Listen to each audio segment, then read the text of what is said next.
Hello friends, welcome to Masters Academy YouTube channel. चलिए आज हम लोग देखते हैं साउंड चैप्टर का सबसे इम्पोर्टेंट टॉपिक डॉपलर्स इफेक्ट। ये डॉपलर्स इफेक्ट क्या होता है, तो पहले डॉपलर्स इफेक्ट के बारे में समझते हैं कि ये है क्या। तो डॉपलर इफेक्ट जो है वो मेनली कंसर्न है हमारे फ्रीक्वेंसी ऑफ साउंड वेव के।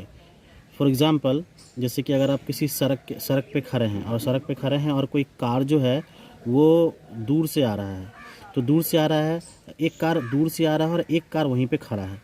तो अगर वो कार खड़ी है वहाँ पे, तो और वो लगातार हॉर्न देते हुए आ रहा है और हॉर्न दे रहा है, और एक कार जो है वो आपके पास वापस आ रहा है, तो वो जो कार हॉर्न दे रहा है तो उससे जो साउंड वेव आपके पास निकल के आ रहा है, तो वो क्या है, वो एक एक्चुअल फ्रीक्वेंसी है। उसके पास क्या है, एक्चुअल फ्रीक्वेंसी। लेकिन अगर एक और कार वो आपके पास नज़दीक आते जा रहा है, तो उसका जो साउंड वेव है उसके पास क्या हो जाएगा, एपरेंट फ्रीक्वेंसी हो जाएगा। क्या हो जाएगा, एपरेंट फ्रीक्वेंसी। कहने का मतलब ये हुआ कि जैसे जैसे वो कार आपके नज़दीक आते जाएगा तो आपका साउंड का आवाज़ जो है, साउंड जो है वो तेज़ सुनाई देगा, वो तेज़ और तीखा सुनाई देगा। और जैसे ही आपसे वो दूर होते जाएगा तो वो धीरे धीरे साउंड का जो फ्रीक्वेंसी वो कम होते जाएगा और वो कुछ मोटा सुनाई देगा। और इसमें हम लोग क्या देखते हैं, मेनली जो साउंड का वेरिएशन हो रहा है वो हमारे रिलेटिव मोशन के कारण हो रहा है, हमारे बॉडी के रिलेटिव मोशन के कारण। तो इसी में जो वेरिएशन होगा, इसी पूरे होल इफेक्ट को हम लोग क्या बोलते हैं, डॉपलर्स इफेक्ट। ठीक है, तो Doppler's effect is the phenomenon of change in apparent pitch, और इसी को हम लोग बोलते हैं frequency, change in apparent frequency of the sound due to relative motion between the source of the sound and observer. ठीक है, तो ये किसके बीच रिलेटिव मोशन होगा, सोर्स और ऑब्जर्वर के। सोर्स कौन हो गया, जहाँ से साउंड वेव निकल के आ रहा है, और ऑब्जर्वर कौन हुआ, जहाँ पे आप खड़े हैं। ठीक है, तो इसमें मेनली हमें समझना है एपरेंट फ्रीक्वेंसी और एक्चुअल फ्रीक्वेंसी के बारे में। अब एपरेंट फ्रीक्वेंसी क्या होता है और एक्चुअल फ्रीक्वेंसी क्या होता है, जैसे कि अभी आपको हम बताया कि कार जो खड़ी है और वो अगर लगातार हॉर्न दे रहा है, तो उसके वो जो वेव आपके पास आ रहा है तो वो एक एक्चुअल फ्रीक्वेंसी आपके पास आ रहा है।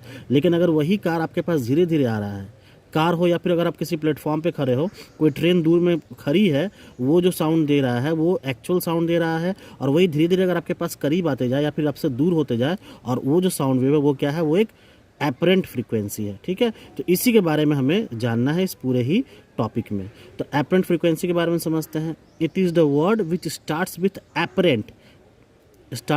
Apparent means observe at a particular point x. ठीक है, observe at a particular point x. Clear है।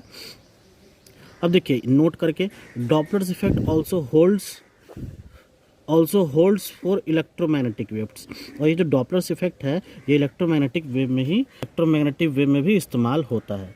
अब हम एक एग्जांपल सेट करते हैं। फॉर एग्जांपल, ये सोर्स है जो कि रेस्ट में है, और ये ऑब्जर्वर है, ये जहाँ से साउंड निकल रहा है, और ये क्या है, ऑब्जर्वर जो कि साउंड को सुन रहा है, ये भी रेस्ट में है। और मीडियम, क्योंकि अगर हम किसी से बात करते हैं, अगर हम कुछ बोल रहे हैं और अगला कोई सुन रहा है, तो हमारे और उसके बीच का मीडियम क्या हुआ, तो एयर मीडियम हो गया। क्या हुआ, एयर मीडियम।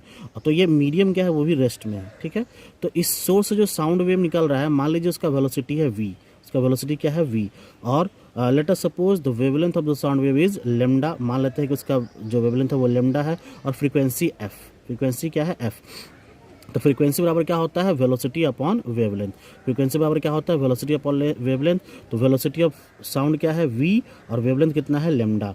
और तो लेमडा क्या हो जाएगा, लेमडा जो कि एक वेवलेंथ है वो क्या हो जाएगा, v/f, मतलब कि वेलोसिटी बाई फ्रीक्वेंसी, या फिर वेलोसिटी बराबर क्या हो जाएगा, फ्रीक्वेंसी इनटू वेवलेंथ। ठीक है, तो अब देखिए अभी इस कंडीशन में हमारा सोर्स भी रेस्ट में है और ऑब्जर्वर भी रेस्ट में है। इसका मतलब कि ये जो ऑब्जर्वर जो ऑब्जर्व कर रहा है वो एक एक्चुअल फ्रीक्वेंसी ऑब्जर्व कर रहा है। अगर बात किया जाए कि कोई एपरेंट फ्रीक्वेंसी है, तो नहीं, एपरेंट फ्रीक्वेंसी नहीं है। या फिर आप ये भी कह सकते हैं कि जो एक्चुअल फ्रीक्वेंसी है वो एपरेंट फ्रीक्वेंसी के बराबर है, क्योंकि सब चीज़ यहाँ पे क्या है, रेस्ट में है। ठीक है, तो इसलिए हम यहाँ पे कह सकते हैं कि actual frequency is equal to apparent frequency. ठीक है, actual frequency is equal to apparent frequency. अब हम यहाँ पे एक फॉर्मूले का यहाँ पे डेरिवेशन करते हैं। लेट अस सपोज कि ये कोई सोर्स है, यहाँ पे ध्यान से देखें, ये सोर्स है और उसका वेलोसिटी क्या है, v। सोर्स में जो साउंड वेव निकल रहा है उसका जो वेलोसिटी है वो है v। मीडियम भी मूव कर रहा है और उसका वेलोसिटी है vm। क्या है, वेलोसिटी ऑफ मीडियम। और ये ऑब्जर्वर भी मूव कर रहा है और उसका वेलोसिटी है वी ओ, ठीक है। तो स्पीड ऑफ साउंड को हम लोग वी मान लिए हैं और वी एस को हम लोग वेलोसिटी ऑफ सोर्स कहते हैं और वी ओ को वेलोसिटी ऑफ ऑब्जर्वर, ठीक है।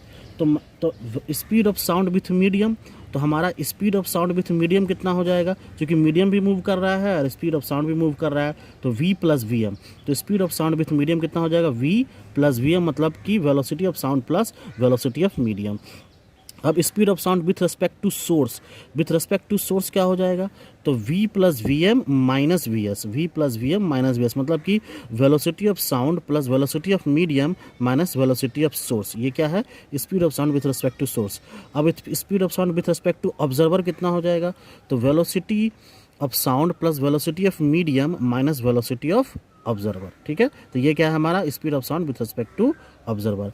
अब चूंकि वेवलेंथ हम लैम्डा माने हैं और फ्रीक्वेंसी मतलब कि फ्रीक्वेंसी कहने का मतलब यहाँ पे एक्चुअल फ्रीक्वेंसी है, ये फ्रीक्वेंसी को एफ माने हैं और एपरेंट फ्रीक्वेंसी को हम लोग एफ डैश माने हैं, एपरेंट फ्रीक्वेंसी को एफ डैश और एपरेंट वेवलेंथ को हम लोग लैम्डा डैश माने हैं, लैम्डा डैश, ठीक। तो चूंकि हम लोगों को पता है कि वेलोसिटी बराबर क्या होता है, frequency into wavelength, velocity is equal to frequency into wavelength. तो देखिए, तो एपरेंट वेवलेंथ लैम्डा डैश और फ्रीक्वेंसी को वेलोसिटी के बराबर हो जाएगा, तो v plus V M minus V S, V plus V M minus V S लिख सकते हैं। तो ये जो एपरेंट वेवलेंथ है वो कितने के बराबर हो जाएगा, v plus V M minus V S by F, v plus V M minus V S by F, यहाँ से आप देख सकते हैं। तो ये हमारा किसका फॉर्मूला आ गया, एपरेंट वेवलेंथ का, ठीक है। उसी तरीके से हम ये भी लिख सकते हैं, चूँकि जब हमारा सोर्स भी मूव करने लगा, जब हमारा सोर्स भी मूव करने लगा तो हम लोग कह सकते हैं कि अब जो साउंड वेव सुनाई देगा वो अब एक्चुअल ना रह के वो एपरेंट हो गया। तब ऑब्जर्वर क्या फील करेगा, तो हम लोग ऑब्जर्वर के रेस्पेक्ट में हम लोग लेमडा डैश निकालते हैं, तो lambda dash into F dash, मतलब कि wavelength into frequency is equal to velocity. तो यहाँ पे वेलोसिटी कितना हो जाएगा, v plus V M minus V O, V plus V M minus V O, तो lambda dash is equal to v plus V M minus V O by F dash, ठीक है, by F dash. Clear है। तो अब हम लोग इस lambda dash के वैल्यू को यहाँ पे पुट करते हैं, यहाँ पे पुट करते हैं, यहाँ पे देख लीजिए ये लेमडा डैश है, तो यहाँ पे इस फॉर्मूले को देखिए, तो लेमडा डैश का वैल्यू यहाँ पे हम लोग निकाल चुके थे, यहाँ पे हम लोग लेमडा डैश का वैल्यू निकाल चुके थे, तो इस वैल्यू को यहाँ पे पुट कर देते हैं। तो ये क्या हो जाएगा, v plus V M minus V S by F और इंटू एफ डैश और v plus V M minus V O. तो ये क्या हो जाएगा, v plus V M minus V S into F dash और फिर ये क्रॉस मल्टीप्लिकेशन से f ये इंटू हो जाएगा इसमें, v plus V M minus V O into F. तो यहाँ से एफ डैश का वैल्यू निकल जाएगा कितना, F dash v plus V M minus V O by V plus V M minus V O by V plus V M minus V S into F. और इसी फॉर्मूले को हम लोग क्या बोलेंगे, एपरेंट फ्रीक्वेंसी। यही हमारा क्या हो गया, एपरेंट फ्रीक्वेंसी। और ये सबसे इम्पॉर्टेंट फार्मूला है और इसी फार्मूले को ध्यान में रखते हुए अब हम लोग इससे रिलेटेड ढेर सारा केस पढ़ेंगे, ठीक है। तो सबसे पहला केस हम लोग देखते हैं, या फिर सबसे एक और पहले हम लोग एक एग्जांपल सेट कर लेते हैं, उसके बाद हम लोग केस को देखेंगे। क्योंकि इससे पहले भी आपको हम बताए थे actual frequency is equal to apparent frequency, मतलब जो एक्चुअल फ्रीक्वेंसी होगा वो एपरेंट फ्रीक्वेंसी के बराबर कैसे होगा, तो उसको पहले हम लोग चेक कर लेते हैं इस फार्मूले से, ठीक है। तो चूँकि देखिए सोर्स भी रेस्ट में है, मीडियम भी रेस्ट में है और ऑब्जर्वर भी रेस्ट में है, तो velocity of source is equal to 0, velocity of observer is equal to 0 and velocity of medium is equal to 0, ठीक है। तो ये एफ डैश मतलब एपरेंट फ्रीक्वेंसी हमको निकालना है। तो और स्पीड ऑफ साउंड, जो स्पीड ऑफ साउंड होगा वो v होगा हमारा, ठीक है। Speed of sound is equal to v, ये चीज़ याद रखेंगे, ठीक। तो फॉर्मूला हमारा क्या है, F dash is equal to v plus V M minus V O by V plus V M minus V S into F. तो यहाँ पे हम लोग पुट करते हैं, तो स्पीड ऑफ साउंड तो v है और वेलोसिटी ऑफ सोर्स कितना है 0, तो 0 डाल दिए और माइनस वी ओ, तो और वेलोसिटी ऑफ ऑब्जर्वर क्या है वो भी 0, वो भी पुट कर दिए, by velocity of sound plus velocity of medium, तो वेलोसिटी ऑफ मीडियम 0 है और वेलोसिटी ऑफ सोर्स कितना है वो भी 0 है, इनटू एफ। तो अब देखिए v और v क्या हो जाएगा, कैंसिल हो जाएगा, इनटू एफ। तो इसका मतलब F dash is equal to F, इसका मतलब क्या हुआ, apparent frequency is equal to actual frequency. इसका हम लोग क्या सेंस लगा सकते हैं कि जब भी हमारा सोर्स मीडियम और ऑब्जर्वर रेस्ट में होगा तो हमारा एक्चुअल फ्रीक्वेंसी जो होगा वो एपरेंट फ्रीक्वेंसी के बराबर होगा, ठीक है। अब हम लोग इसमें केस पढ़ना शुरू करते हैं। तो पहला case first, if medium is at rest, अगर मीडियम रेस्ट में हो तो if medium is at rest मतलब कि मीडियम रेस्ट, और ये चीज़ ध्यान देना है, जनरली हम लोग को मीडियम रेस्ट में ही लेना है, मीडियम रेस्ट में हो और सोर्स जो है वो मूव कर रहा हो वी एस वेलोसिटी से और ऑब्जर्वर मूव कर रहा हो वी ओ वेलोसिटी से, ठीक है, और स्पीड ऑफ साउंड क्या है वी है, ठीक। तो हम लोग यहाँ पे क्या लिखेंगे, F dash is equal to V plus O, V plus O, ठीक, क्योंकि मीडियम का वैल्यू कितना है 0, चूँकि मीडियम रेस्ट में है, माइनस वी ओ चूँकि velocity of observer V O है, बाई वी प्लस ओ क्योंकि मीडियम का वेलोसिटी 0 है, minus V S into F. तो एफ डैश का वैल्यू क्या हो जाएगा, V minus V naught by V minus V S into F, ठीक है। तो एफ डैश मतलब अपरेंट फ्रीक्वेंसी का वैल्यू क्या होगा, V minus V O by V minus V S into F. Clear है। अब केस सेकेंड हम लोग देखते हैं। Case second, if source is moving towards observer, if source is moving towards observer and observer is at rest and medium is also at rest. देखिए source जो है वो मूव कर रहा है वी एस वेलोसिटी से, ऑब्जर्वर रेस्ट में है और मीडियम भी रेस्ट में है, मतलब कि वी ओ का वैल्यू 0 और velocity of medium is equal to 0। V O का मतलब velocity of observer is 0 and velocity of medium is equal to 0। तो एफ डैश का वैल्यू क्या हो जाएगा, सबके वैल्यूज़ को पुट कीजिए, तो V minus V zero by V minus V S into F. इसका मतलब एफ डैश क्या हो जाएगा, V by V minus V S into F, V by V minus V S into F, ठीक है। तो आप लोग कंपेयर कर सकते हैं कि एक्चुअल फ्रीक्वेंसी बड़ा होगा कि एपरेंट फ्रीक्वेंसी बड़ा होगा। तो आप कंपैरिजन करने के बाद आपको क्या दिखेगा कि हमारा जो एपरेंट फ्रीक्वेंसी है वो ग्रेटर होगा एक्चुअल फ्रीक्वेंसी से, क्योंकि आप देख सकते हैं कि ये एपरेंट फ्रीक्वेंसी का वैल्यू है और एक्चुअल फ्रीक्वेंसी कितना है एफ, तो दोनों को कंपेयर करेंगे तो एफ डैश का वैल्यू क्या होगा, वो ज़्यादा होगा।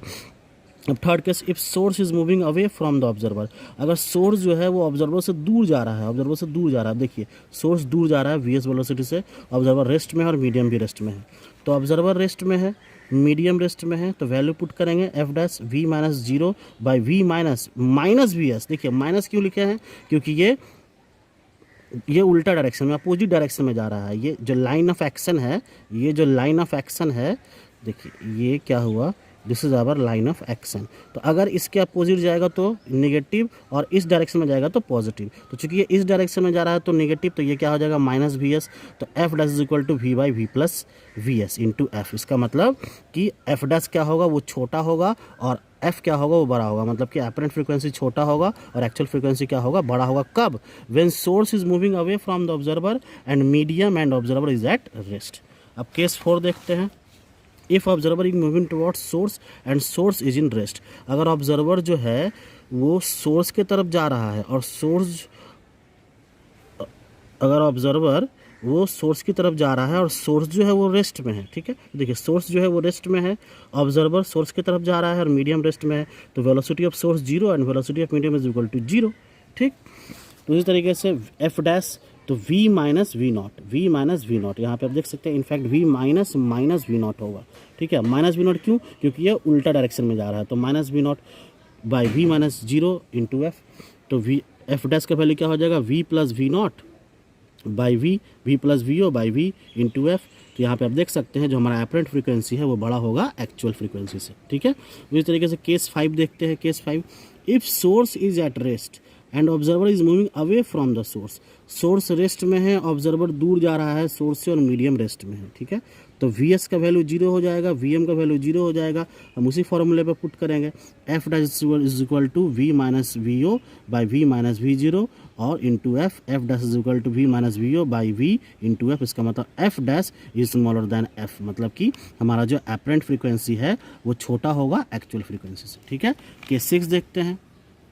If source and observer both are moving in same direction, अगर हमारा सोर्स और ऑब्जर्वर दोनों ही सेम डायरेक्शन में मूव कर रहा है विथ सेम वेलोसिटी, देखिए सेम डायरेक्शन में मूव कर रहा है, V S velocity V S और वी ओ इस ऑब्जर्वर का वेलोसिटी सेम डायरेक्शन में, मीडियम क्या है, रेस्ट में। एक चीज़ ध्यान रखना है कि हमारा जो वेलोसिटी ऑफ साउंड होगा वो वी होगा, हमेशा ध्यान रखेंगे velocity of sound is V, confuse नहीं करना है। तो यहाँ पे velocity of medium is equal to 0, F dash is equal to V minus V O by V minus V S into F. तो F dash is equal to V minus V O by V minus V O into F. इसका मतलब कि F dash जो है वो बराबर हो जाएगा एफ के, एफ डैश जो है वो बराबर हो जाएगा एफ के, मतलब कि actual frequency is equal to actual frequency is equal to apparent frequency. देखिए ये सिचुएशन कुछ इस तरीके से समझिए कि आप भी बाइक से जा रहे हैं और आपके बगल वाला भी बाइक से जा रहा है और दोनों हॉर्न बजाते हुए जा रहे हैं। तो अगर हॉर्न बजाते हुए जा रहे हैं, दोनों बिल्कुल ही साथ में जा रहे हैं तो और एक ही डायरेक्शन में जा रहा है, तो दोनों को साउंड जो सुनाई देगा एक्चुअल साउंड सुनाई देगा, एपरेंट जो सुनाई देगा नहीं। तो बिल्कुल ये वही वाला सिचुएशन है, ठीक है। अब एक कंडीशन और देखते हैं, ये बड़ा ही इंपॉर्टेंट कंडीशन है। मान लीजिए कि ये सोर्स यहाँ है और ऑब्जर्वर यहाँ है, सोर्स यहाँ है, ऑब्जर्वर यहाँ है, और लाइन ऑफ एक्शन हमारा ये है, देख लीजिए ये हमारा लाइन ऑफ एक्शन है, ठीक। और सोर्स जो है वो कुछ यू वेलोसिटी से लेकिन लाइन ऑफ एंगल से थीटा एंगल बनाते हुए जा रहा है, ठीक है। और ऑब्जर्वर जो है वो कुछ 5 वेलोसिटी से, मतलब कि लाइन ऑफ एक्शन से 5 वेलोसिटी से ये दूसरे डायरेक्शन में जा रहा है, ठीक है। और जो मीडियम है वो कुछ अल्फ़ा एंगल बनाते हुए यू डबल डैश वेलोसिटी से किसी दूसरे डायरेक्शन में जा रहा है। तो इस कंडीशन में हम लोग क्या करेंगे, मतलब कि वेलोसिटी ऑफ सोर्स क्या लेंगे, वेलोसिटी ऑफ मीडियम क्या लेंगे और वेलोसिटी ऑफ ऑब्जर्वर क्या लेंगे। तो देखिए, तो जब भी हम लोग लेंगे तो उस लाइन ऑफ एक्शन के अलोंग ही लेंगे, ये चीज़ याद रखना है। जब भी हम लोग लेंगे लाइन ऑफ एक्शन के अलोंग ही लेंगे। मान लीजिए कि वेलोसिटी ऑफ सोर्स हमको दिखाना है, तो वेलोसिटी ऑफ सोर्स के लिए यू है यहाँ पे, तो इस वेलोसिटी ऑफ सोर्स का इसी लाइन में हम लोगों को लेना है। तो देखिए इसका दो कंपोनेंट ब्रेक हो जाएगा, एक कॉस थीटा एक साइन थीटा। तो इस वाले डायरेक्शन में कौन सा कंपोनेंट होगा, तो कॉस कंपोनेंट होगा। तो हम लोग वेलोसिटी ऑफ साउंड क्या लेंगे, यू कॉस थीटा। उसी तरीके से वेलोसिटी ऑफ ऑब्जर्वर यही वाले लाइन में लेंगे तो क्या हो जाएगा, कॉस कंपोनेंट हो जाएगा, तो यू डैश कॉस फाई। उसी तरीके से velocity of medium you double dash है, तो इस डायरेक्शन में लेंगे हम लोग, इस डायरेक्शन में लेंगे इसका कंपोनेंट, और ये क्या हो जाएगा, minus U double dash cos phi. Minus क्यों लिए, क्योंकि लाइन ऑफ एक्शन का ये अपोजिट डायरेक्शन में है, ठीक है। और फिर हम लोग उसी तरीके से उस फॉर्मूले में पुट कर देंगे और उसके लिए हम लोग एपरेंट फ्रीक्वेंसी निकाल लेंगे। अब एक कंडीशन और देखते हैं। मान लीजिए कि कोई सोर्स है और वो रेस्ट में है, वो बिल्कुल रेस्ट में है, और उसके अराउंड कोई ऑब्जर्वर मूव कर रहा है, उसके अराउंड, ठीक है, कुछ यू वेलोसिटी से उसके अराउंड ऑब्जर्वर मूव कर रहा है। तो आप ही सोचिए कि एक कोई साउंड है जो कि लगातार साउंड निकल रहा है और इसके आप चारों तरफ घूम रहे हैं, एक रेडियस बनाते हुए, आप एक सर्किल बनाते हुए आप चारों तरफ घूम रहे हैं। तो आपको जो हर पॉइंट पे सुनाई देगा वो क्या सुनाई देगा, सेम फ्रीक्वेंसी सुनाई देगा। इसका मतलब इस कंडीशन में क्या होगा, apparent frequency is equal to actual frequency. ठीक है, समझ में आया। तो इस तरीके से हम यहाँ पर लिख सकते हैं एपरेंट फ्रीक्वेंसी बराबर एक्चुअल फ्रीक्वेंसी। क्लियर है। अब एक दो केस और देख लेते हैं। If source and observer both moving towards each other, अगर दो सोर्स और ऑब्जर्वर दोनों ही एक दूसरे की तरफ मूव कर रहा है, तो देखिए कि ये देखिए सोर्स ऑब्जर्वर की तरफ मूव कर रहा है और ऑब्जर्वर सोर्स की तरफ मूव कर रहा है, ठीक है। यहाँ पे वेलोसिटी ऑफ मीडियम क्या हो जाएगा, 0। तो हमारा जो एपरेंट फ्रीक्वेंसी होगा वो क्या हो जाएगा, v माइनस, चूँकि v माइनस वी नॉट, चूँकि वी नॉट जो है वो अपोजिट डायरेक्शन में, तो minus V naught v minus V S. तो हमारा एफ डैश का वैल्यू क्या हो जाएगा, v plus V naught by V minus V S into F.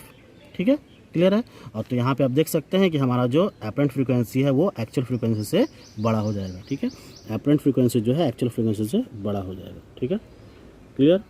अब case 8, if source and observer both moving away from each other, अगर source और observer दोनों एक दूसरे के अपोजिट जाएगा तो उस कंडीशन में क्या हो जाएगा। देखिए अपोजिट जा रहा है, ये सोर्स है, ये वी एस वेलोसिटी से जा रहा है, और ये ऑब्जर्वर है, ये वी ओ वेलोसिटी से जा रहा है, और मीडियम रेस्ट में है। तो एफ डैश क्या हो जाएगा, v माइनस वी नॉट। देखिए चूँकि ये वी नॉट है, ये लाइन ऑफ एक्शन का पॉजिटिव डायरेक्शन में है, तो v माइनस वी नॉट, और v माइनस वी एस, क्योंकि ये अपोजिट डायरेक्शन में है वी एस, इसलिए minus V S into F. तो एफ डैश का वैल्यू क्या हो जाएगा, v minus V O by V plus V S into F, that is F dash is smaller than F. मतलब कि जो एपरेंट फ्रीक्वेंसी होगा वो एक्चुअल फ्रीक्वेंसी से बड़ा होगा। ठीक है, तो इस तरीके से हम लोग डॉपलर्स इफेक्ट को समझ सकते हैं। ठीक है, डॉपलर्स इफेक्ट यहीं पे हमारा खत्म होता है। अब एक बात और है कि डॉपलर्स इफेक्ट जो होता है वो असिमेट्रिक नेचर का होता है। ठीक है, asymmetric nature, what do you mean by asymmetric nature, तो इसको हम लोग समझते हैं। देखिए Doppler's effect is asymmetric in nature, ध्यान से देखेंगे आप लोग। ठीक है, असिमेट्रिक का मतलब हुआ वो बराबर नहीं होगा। जैसे कि देखिए इसमें दो कंडीशन लेते हैं। पहला, एक सोर्स है वो यू वेलोसिटी से जा रहा है ठीक। और वेलोसिटी ऑफ साउंड क्या है v, और ऑब्जर्वर रेस्ट में है। और इस कंडीशन में क्या है, सोर्स जो है वो v वेलोसिटी रेस्ट में है, ठीक है, और ऑब्जर्वर u वेलोसिटी से जा रहा है। यहाँ पे ऑब्जर्वर रेस्ट में है, यहाँ सोर्स रेस्ट में है, ठीक है, ध्यान रहे इस बात का। तो रिलेटिव वेलोसिटी u, तो यहाँ पे velocity of source u, velocity of observer o और 0, और वेलोसिटी ऑफ मीडियम भी 0। इस कंडीशन में relative velocity u, velocity of source is equal to 0, velocity of medium is equal to 0 and velocity of observer is equal to -u।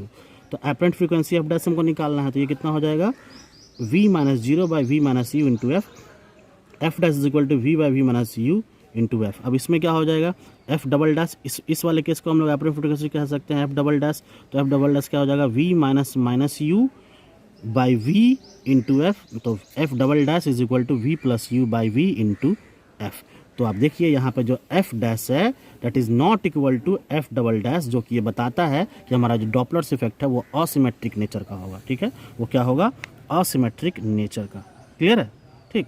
तो इस तरीके से हम लोग इसको समझ सकते हैं। अब देखिए दोनों के बीच के डिफरेंस को हम लोग यहाँ पे निकाल सकते हैं। ये जो आप देख सकते हैं पूरा का पूरा कैलकुलेशन, दोनों के बीच डिफरेंस, मतलब कि चूँकि हमारा एफ डबल डैश और ये एफ डबल डैश से एफ डबल डैश को घटा दीजिएगा तो दोनों के बीच आपको डिफरेंस मिल जाएगा, जो कि यहाँ पे आप देख सकते हैं, ठीक है। अब एक छोटा सा टॉपिक और है इस चैप्टर में कि filing and waxing of tuning fork. Filing and waxing of tuning fork, filing का क्या मतलब होता है कि अगर आप किसी चीज़ को फाइल करते हैं, मतलब उसे मास रिड्यूस करते हैं। फॉर एग्जांपल जैसे कि आप चाकू वगैरह का अगर आप तेज़ करवाते हैं, तो चाकू जिससे आप तेज़ करवाते हैं तो क्या होता है, उसका मास रिड्यूस होता है, ठीक है। अगर आप उसे वैक्सिंग करते हैं, वैक्सिंग का मतलब क्या हुआ कि मास उस पर लगाते हैं, ठीक है, मास लगाते हैं तो क्या होता है, उसका मास बढ़ जाता है। तो वही यहाँ पे ट्यूनिंग फॉर्क के आपके बारे में बताए थे, ट्यूनिंग फॉर्क के बारे में, कि ट्यूनिंग फॉर्क क्या होता है, ये कुछ यू टाइप का एक शेप होता है जिसको वाइब्रेट करने पे हमें साउंड वेव निकलता है, ठीक है। तो अब देखिए मान लीजिए a tuning fork having natural frequency equals F, अगर उसका नेचुरल फ्रीक्वेंसी क्या होगा, एफ होगा। Filing this tuning fork would decrease its mass and hence decrease its mass per unit length. तो जब उसका फाइलिंग करेंगे तो उसका क्या होगा, मास रिड्यूस हो जाएगा और उसका मास पर यूनिट लेंथ क्या हो जाएगा, वो भी डिक्रीज कर जाएगा, ठीक है। Causing the increase in natural frequency, और उसका जो नेचुरल फ्रीक्वेंसी है वो क्या हो जाएगा, बढ़ जाएगा, ठीक है। उसका नेचुरल फ्रीक्वेंसी क्या होगा, बढ़ जाएगा। इसको बिल्कुल जनरल भाषा में ऐसे समझिए, कोई पतला सा लकड़ी है और कोई मोटा सा लकड़ी है, आप दोनों को घुमाइए, दोनों में ज़्यादा से आपको साउंड किस में सुनाई देगा, पतले वाले लकड़ी से आपको ज़्यादा साउंड सुनाई देगा, ठीक है, इनफैक्ट इन कंपेरिजन टू मोटे वाले लकड़ी से। तो मास पर यूनिट एरिया डिक्रीज होने के कारण जो हमारा फ्रीक्वेंसी है वो क्या होता है, वो बढ़ जाता है, ठीक है। तो अब जो हमारा फ्रीक्वेंसी हो जाएगा वो एफ डैश हो जाएगा, और एफ डैश जो होगा वो पहले वाले फ्रीक्वेंसी से क्या होगा, फॉर्क के ज़्यादा हो जाएगा, ठीक है। वही तरीके से while waxing in the tuning fork, waxing का मतलब जैसे कि मोम वगैरह है उसको आप चढ़ा दें उसमें तो उसका मास बढ़ जाएगा। While waxing in tuning fork और putting some wax on it, this increase in its mass and hence it increase mass per unit length. अगर फिर मास को अगर आप उस पर डाल दें तो उसका मास पर यूनिट क्या हो जाएगा, मास पर यूनिट बढ़ जाएगा। काउजिंग डिक्रीज इट्स फ्रीक्वेंसी, और मास जब बढ़ जाएगा तो उसका फ्रीक्वेंसी क्या हो जाएगा, कम हो जाएगा। और जब जो फ्रीक्वेंसी हमें मिलेगा, जो नया फ्रीक्वेंसी हमें मिलेगा वो F dash is smaller than F मिलेगा, ठीक है। नया जो फ्रीक्वेंसी मिलेगा F dash is smaller than F, मतलब कि नया फ्रीक्वेंसी एफ डैश वो पहले वाले फ्रीक्वेंसी से क्या हो जाएगा, कम हो जाएगा। तो इस तरीके से वैक्सिंग और फाइलिंग करके हम फ्रीक्वेंसी के बारे में बता सकते हैं। और यहीं पे आपका ख़त्म होता है साउंड चैप्टर। नेक्स्ट वीडियो में आएंगे तो आपको हम बताएंगे ढेर सारा problem related to this chapter, और आप लोग इस वीडियो को बार बार देखें, एक बार देखें, एक बार में समझ में नहीं आया तो दोबारा देखें, ताकि इस डॉपलर इफेक्ट को अच्छे से समझ सकें, ठीक है। आज के लिए इतना ही, थैंक यू।